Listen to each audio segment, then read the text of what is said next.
फं फुं फुं फुल्लारशब्दं वसति फणिपतिर्जायते यस्य कण्ठे डिन् डिन् डिन्नाति डिन्नं कलयति डमरुर्यस्य पाणौ प्रकम्पं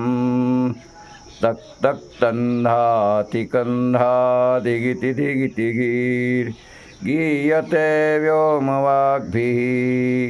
कल्पान्ते ताण्डवीयो सकलभयहरो भैरवो वत्सपायात् यं यं यं यक्षरूपं दशदिशि वदनं भूमिकम्पायमानं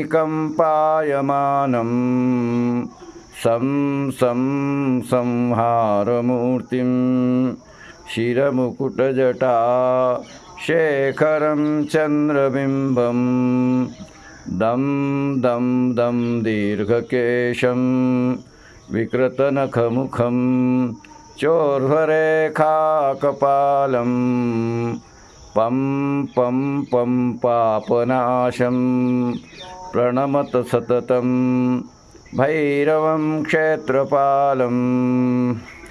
काश्यां वै भैरवो देवः संसारभयनाशनः